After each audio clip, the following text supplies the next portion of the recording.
Lecture du livre de Josué. En ces jours-là, le Seigneur dit à Josué, « Aujourd'hui, j'ai enlevé de vous le déshonneur de l'Égypte. » Les fils d'Israël campèrent à Gilgal et célébrèrent la Pâque le 14e jour du mois, vers le soir, dans la plaine de Jéricho. Le lendemain de la Pâque, en ce jour même, ils mangèrent les produits de cette terre, des pains sans levain et des épis grillés. À partir de ce jour, la manne cessa de tomber, puisqu'ils mangeaient des produits de la terre. Il n'y avait plus de manne pour les fils d'Israël qui mangèrent cette année-là ce qu'ils récoltèrent sur la terre de Canaan. Parole du Seigneur. Nous rendons grâce à Dieu. Goûtez et voyez comme est bon le Seigneur. Goûtez et voyez comme est bon le Seigneur. Je bénirai le Seigneur en tout temps. Sa louange sans cesse à mes lèvres. Je me glorifierai dans le Seigneur, que les pauvres m'entendent et soient en fête. Goûtez et voyez comme est bon le Seigneur. Magnifiez avec moi le Seigneur, exaltons tous ensemble son nom. Je cherche le Seigneur, il me répond. De toutes mes frayeurs, il me délivre.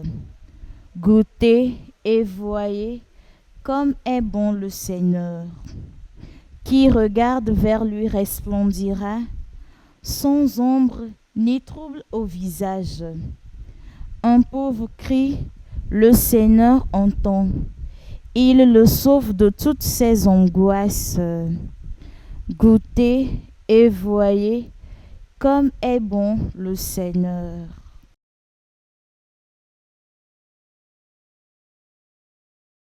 Lecture de la deuxième lettre de Saint Paul, apôtre aux Corinthiens. Frères, si quelqu'un est dans le Christ, il est une créature nouvelle. Le monde ancien s'en est allé. Un monde nouveau est déjà né. Tout cela vient de Dieu. Il nous a réconciliés avec lui par le Christ. Et il nous a donné le ministère de la réconciliation. Car c'est bien Dieu qui, dans le Christ, réconciliait le monde avec lui. Il n'a pas tenu compte des fautes et il a déposé en nous la parole de la réconciliation. Nous sommes donc des ambassadeurs du Christ. Et par nous, c'est Dieu lui-même qui lance un appel. Nous le demandons au nom du Christ, laissez-vous réconcilier avec Dieu. Celui qui n'a pas connu le péché, Dieu l'a pour nous identifié au péché, afin qu'en lui, nous devenions justes de la justice même de Dieu. Parole du Seigneur. Nous rendons grâce à Dieu.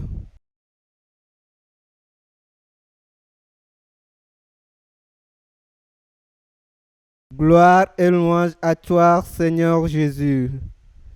Je me lèverai, j'irai vers mon Père, et je lui dirai, Père, j'ai péché contre le ciel et envers toi.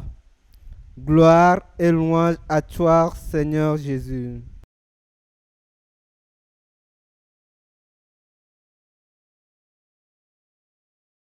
Évangile de Jésus-Christ selon saint Luc. En ce temps-là, les publicains et les prêcheurs venaient tous à Jésus pour l'écouter. Les pharisiens et les scribes récriminaient contre lui. Cet homme fait bon accueil aux pécheurs et il mange avec eux. Alors Jésus leur dit cette parabole. Un homme avait deux fils. Le plus jeune dit à son père, Père, donne-moi la part de fortune qui me revient. Et le père leur partagea ses biens.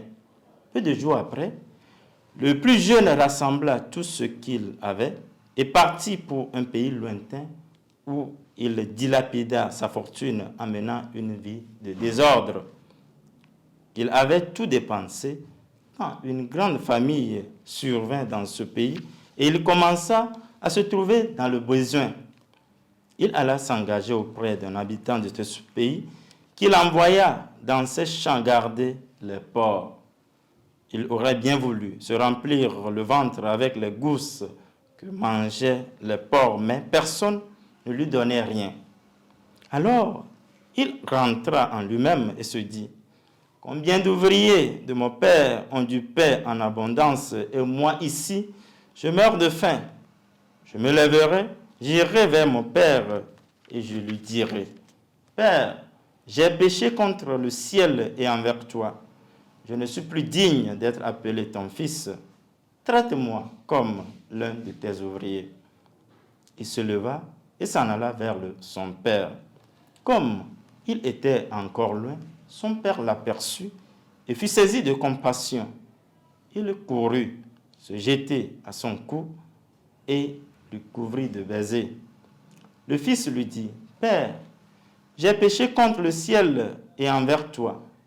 Je ne suis plus digne d'être appelé ton fils. » Mais le père dit à ses serviteurs, « Vite, apportez le plus beau vêtement pour l'habiller, mettez-lui une bague au doigt et les sandales aux pieds. Allez chercher le veau gras, tuez-le, mangeons et festoyons, car mon fils que voilà était mort et il est revenu à la vie. Il était perdu et il est retrouvé. » Et ils commencèrent à festoyer. Or, le fils aîné était au champ. Quand il revint et fut près de la maison, il entendit la musique et les danses. Appelant un des serviteurs, il s'informa de ce qui se passait. Celui-ci répondit, « Ton frère est arrivé et ton père a tué le veau gras parce qu'il a retrouvé ton frère en bonne santé. » Alors le fils aîné se mit en colère et il refusait d'entrer. Son père sortit le supplier. Mais il répliqua à son père, « Il y a tant d'années que je suis à ton service sans avoir jamais transgressé tes ordres, et jamais tu ne m'as donné un cheveu pour festoyer avec mes amis.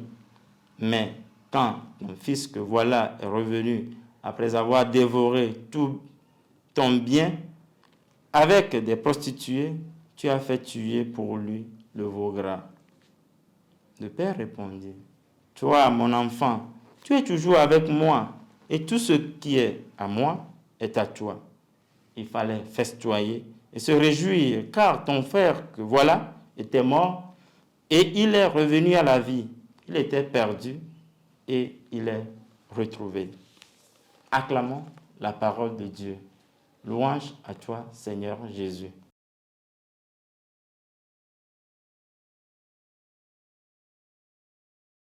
Nous sommes au dimanche 30 mars 2025. L'évangile proclamé en ce 4e dimanche du carême nous fait découvrir le visage de Dieu comme Père qui attend toujours ses fils pour les accueillir à leur retour de leur égarement. Du fils prodigue qui dilapide les biens, on en arrive au vrai visage du Père miséricordieux qui attend à bras ouverts. L'attitude de l'enfant prodigue. L'enfant prodigue, en réclamant l'héritage du vivant de son père, tue son père de son vivant. Par son avidité, sa course à l'autonomie, il dilapide ses biens. Combien de fois nous courons? Nous n'avons pas de répit. Nous n'avons pas de temps. Nous voudrons mener une vie de luxe, de se passer pour ce qu'on n'est pas. La prise de conscience est la décision d'un retour au bercail. En expérimentant le manque, la soif de la maison, de son père en temps d'épreuve, ce fils a le mérite de retourner au père, même s'il voudrait perdre son statut de fils pour n'être qu'un serviteur. Il nous est permis, quelquefois, de nous égarer, de se tromper de route, de s'égarer. Mais nous sommes invités en ce moment à corriger nos erreurs, à rechercher la boussole, à prendre conscience et à prendre une grande résolution. Le Seigneur nous invite d'oser, de repartir à nouveau. Comme ce fils, il faut que nous repartions de nouveau. L'attitude du fils aîné, son refus de festoyer, d'accueillir son frère qui est revenu à la vie, montre sa rigidité du cœur qui s'enferme. L'aîné, qui est toujours là à la maison, mais qui ne sert pas son père, a plus son cœur dehors, plus que dedans. Car il ne sait pas que le bien de son père lui appartient. Réjouissons-nous des conversions des autres. Participons à la joie des autres par notre présence, notre conseil, notre regard. Imitons la bonté de ce Père miséricordieux qui attend le retour de son Fils sans préjugés. Comme il était encore loin, son Père l'aperçut et fut saisi de compassion.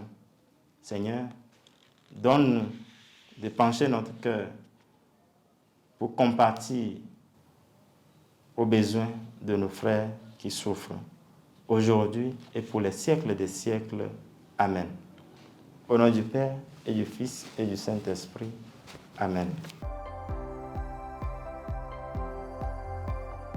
La SMA Togo TV vous propose dès à présent ses services de reportage photo, vidéo pour vos différents événements. Mariage, anniversaire, concerts, conférences et même les veillées funèbres. Et ceci en soutien à la mission de l'évangélisation. Contactez-nous au numéro